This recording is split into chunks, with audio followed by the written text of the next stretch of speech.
ನಮಸ್ಕಾರ, ನಾನು ನಿಮ್ಮ ಪ್ರೀತಿಯ ಜನಸ್ನೇಹಿ ಯೋಗೇಶ್. ಮೊದಲನೇದಾಗಿ ನನ್ನ ಆತ್ಮೀಯ ಸ್ನೇಹಿತರಾದಂತಹ ಮಡೇನೂರು ಮನು ಅವರು ಒಂದು ಅದ್ಭುತವಾದಂಥ ಕನ್ನಡ ಚಿತ್ರ ಕುಲದಲ್ಲಿ ಕೀಲ್ಯಾವುದು ಅಂತೇಳಿ ಒಂದು ಅದ್ಭುತ ಕನ್ನಡ ಚಿತ್ರ ಮಾಡಿದ್ದಾರೆ.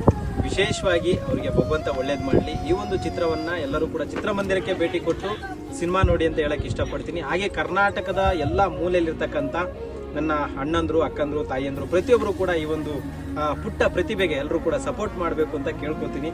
ನಿಮಗೆ ಆಲ್ ದ ಬೆಸ್ಟ್, ದೇವರು ಒಳ್ಳೇದು ಮಾಡಲಿ. ನಿಮ್ಮ ಸಿನಿಮಾ 100 ಡೇಸ್ ಓಡಲಿ, ಮತ್ತೆ ಕನ್ನಡ ಚಿತ್ರರಂಗದಲ್ಲಿ ಒಳ್ಳೆ ಹೆಸರು ಮಾಡುವಂಥ ಆಶೀರ್ವಾದ ಶನೇಶ್ವರ ಸ್ವಾಮಿಯವ್ರು ಮಾಡಲಿ. ಹಾಗೆ ನಮ್ಮ ಸೊಂಡೆಗುಪ್ಪ ಗ್ರಾಮದ ಎಲ್ಲ ಯುವಕರ ಆಶೀರ್ವಾದ ಮತ್ತೆ ಪ್ರೋತ್ಸಾಹ ನಿಮ್ಗೆ ಇರುತ್ತೆ ಅಂತ ಹೇಳಕ್ ಇಷ್ಟಪಡ್ತೀನಿ. ನಿಮ್ಮ ಒಂದು ಚಿತ್ರದ ಬಗ್ಗೆ ಏನ್ ಹೇಳಕ್ ಇಷ್ಟಪಡ್ತೀರಾ? ಆಮೇಲೆ ವಿಶೇಷವಾಗಿ ಯೋಗೇಶ್ ಅಣ್ಣ ಕೂಡ ಒಂದು ಒಳ್ಳೆ ಪಾತ್ರ ಮಾಡಿದ್ದಾರೆ. ಅದು ಬಸಪ್ಪನ ಇಟ್ಕೊ ಬರುವಂತ ಪಾತ್ರ ನಿಜವಾಗ್ಲೂ ತುಂಬಾ ಚೆನ್ನಾಗಿದೆ. ಆಮೇಲೆ ಈ ಸಿನಿಮಾ ಆಲ್ಮೋಸ್ಟ್ ಎಲ್ಲಾ ಕಡೆ ಯಾವಾಗ ರಿಲೀಸ್ ಅನ್ನೋ ಒಂದು ಅತಿ ಹೆಚ್ಚು ಪ್ರಚಾರ ತಗೊಂಡ್ರು ನಮ್ಮಿದ್ರಲ್ಲಿ ಇದೇ ಸಿನಿಮಾ ಕುಲದಲ್ಲಿ ಕೀಲ್ಯಾವುದು. ತುಂಬಾ ಕಡೆ ಎಲ್ಲಿ ನೋಡಿದ್ರು ಒಂದು ಪ್ರಚಾರ ಸಿಗ್ತಾರ ಅಂತದ್ದು ಒಂದು ಒಳ್ಳೆ ನಿಜವಾಗ್ಲೂ ತುಂಬಾ ಖುಷಿ ಕೊಟ್ಟಿದೆ. ಇದಕ್ಕೆ ಯಾರ್ಯಾರು ಸಪೋರ್ಟ್ ಮಾಡ್ತಾ ಇದ್ದೀರಾ, ಯಾರು ಎಲ್ಲ ಕನ್ನಡಿಗರಿಗೂ ಕೂಡ ಭಗವಂತ ಒಳ್ಳೇದು ಮಾಡಲಿ. ಇದೇ ರೀತಿ ಸಪೋರ್ಟ್ ಯಾವಾಗಲೂ ಇರಲಿ ನಮ್ಮ ಸಿನಿಮಾ ಬಗ್ಗೆ. ಧನ್ಯವಾದ. Thank you.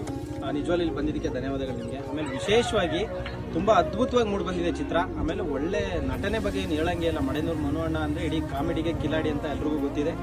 ತುಂಬಾ ಅದ್ಭುತವಾಗಿದೆ ಚಿತ್ರ. ಎಲ್ಲರೂ ಕೂಡ ಚಿತ್ರಮಂದಿರಕ್ಕೆ ಹೋಗಿ ಭೇಟಿ ಕೊಟ್ಟು ಸಿನಿಮಾ ನೋಡಿ ಅಂತ ಹೇಳಕ್ ಇಷ್ಟಪಡ್ತೀನಿ. ಎಲ್ಲರೂ ಚಿತ್ರ ನೋಡ್ತೀರಲ್ವಾ? ಸಪೋರ್ಟ್ ಮಾಡ್ತೀರಾ? ಆಮೇಲೆ ಕ್ರಿಕೆಟ್ಗೆ ಇವತ್ತು ಬಂದಿದ್ದೀನಿ, ಜನಸ್ನೇಹಿ ಕಪ್ ಕ್ರಿಕೆಟ್ ಟೂರ್ನಿಮೆಂಟ್ ಬಂದಿದ್ದೀನಿ.